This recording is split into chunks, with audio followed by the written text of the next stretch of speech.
कौन जो है असली शिवसेना है वो इलेक्शन कमीशन तय कर चुका है, ये बात हो गई। तीसरा, अब जो हमारे साथ अपना दल कल ही 2 उत्तर प्रदेश के उपचुनाव, वो दोनों अपना दल हमारा जो साथी है वो चुनाव जीता है। हमारे इसी तरह से बिहार में हमारे गठबंधन के साथी हैं, हमारे तमिलनाडु में गठबंधन के साथी हैं। हम उनकी बेइज्जती करते हैं। मुझे बिल्कुल उनका मित्र होने के नाते, किसी जमाने में सहयोगी होने के नाते मैं बहुत उसको लेकर जो चिंतित होता हूं।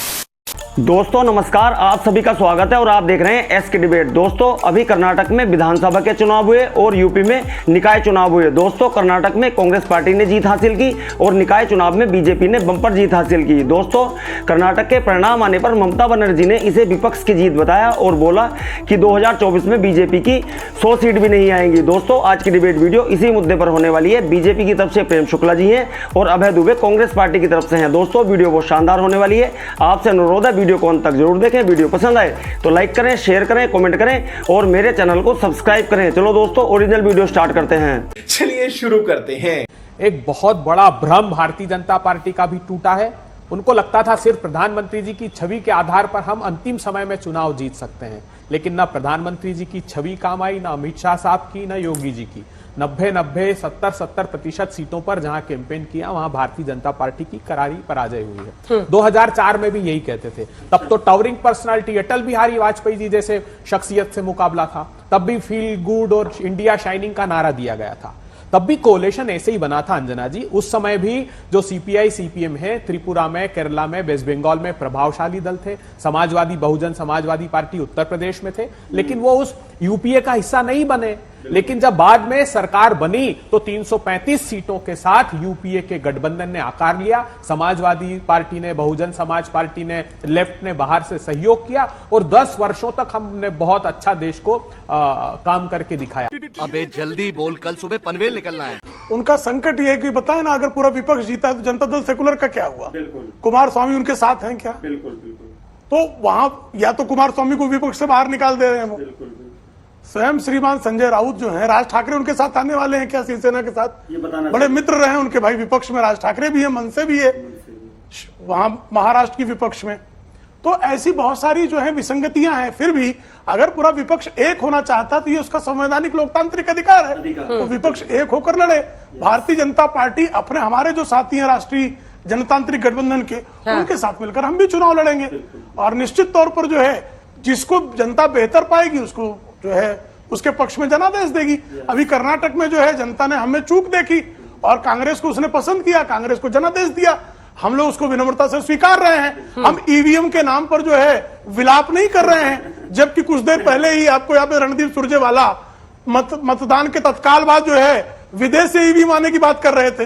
अब परिणाम आ गए तो ईवीएम बहुत अच्छी है, बहुत बढ़िया है। तो हम जो है जनता के जनादेश को सिर माथे स्वीकार करने की परंपरा का निर्वाह करने का लोकतांत्रिक धर्म का निभाते हैं। और इनके साथ ऐसा है कि इनका लोकतंत्र में विश्वास ही कहां है। इन्होंने लोकतंत्र को नोट तंत्र बनाया, वंश तंत्र बनाया, कंस तंत्र बनाया, उस तंत्र के ये शिकार हैं। ठीक है, अब एक आपने चुनाव जीता है, आपको जो है आपका अभिनंदन है और अच्छी आप सरकार चलाएं इसके लिए शुभकामनाएं हैं। और आप भविष्य में और दलों को जोड़कर लोकसभा हमारे विरुद्ध लड़े, यह तो लोकतांत्रिक प्रक्रिया ही है। क्या बात है सर, क्या बात है सर, क्या बात, ये बात है। आज जो देश भर में परिस्थितियां इनके साथ है, मुझे बताइए दक्षिण भारत के प्रांत में तो ये बाहर हो गए, इनका कोई अस्तित्व नहीं। जो सबसे बड़ा गठबंधन अगर है आज भी तो वो यूपीए का है। महाविकास अघाड़ी महाराष्ट्र का गठबंधन देख लीजिए, एनसीपी का, शिवसेना का, कांग्रेस पार्टी का। इधर बिहार में देख लीजिए दो बड़े प्रांत है, आरजेडी है, जेडीयू है, कांग्रेस पार्टी है। अभी के जो परिणाम है हाल ही के,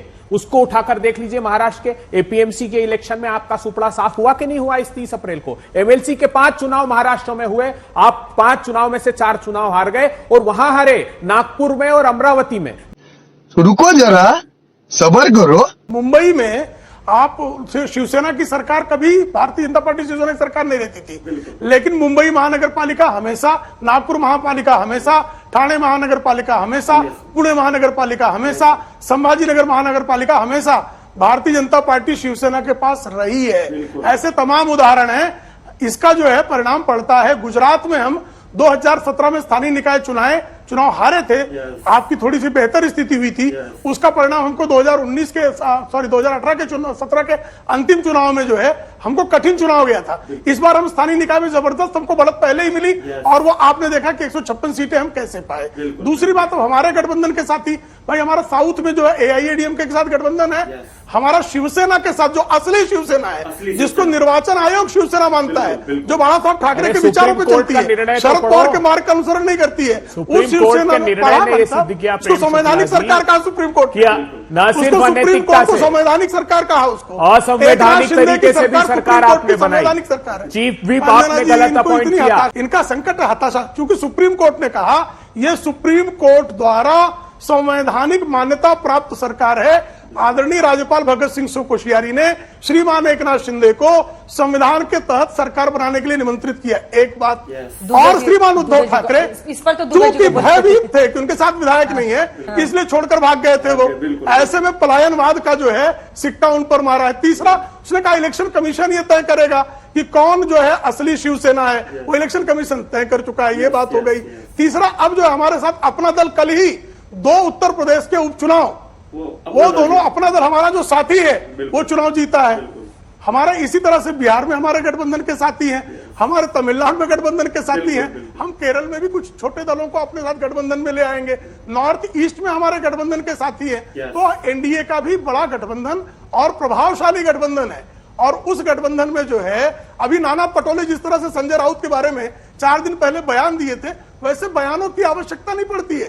श्रीमान संजय राउत के लिए शरद पवार 4 दिन पहले बोले, वो कुछ भी लिख देते हैं। तो शरद पवार और श्रीमान नाना पटोले आए दिन संजय राउत जी को जैसे जो है उनकी बेइज्जती करते हैं। मुझे बिल्कुल उनका मित्र होने के नाते, किसी जमाने में सहयोगी होने के नाते मैं बहुत उसको लेकर जो चिंतित होता हूँ। मजा आया।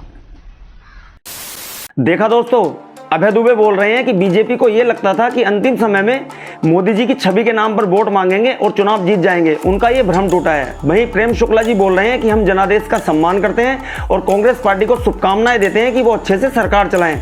तो दोस्तों, आपको क्या लगता है, क्या विपक्ष 2024 में मोदी को टक्कर दे पाएगा? कमेंट सेक्शन में कमेंट करके बताएं और अगर वीडियो पसंद आई हो तो लाइक करें, शेयर करें, कमेंट करें और मेरे चैनल को सब्सक्राइब करें। चलो दोस्तों, मिलते हैं अगली वीडियो में। जय हिंद, वंदे मातरम, जय श्री राम।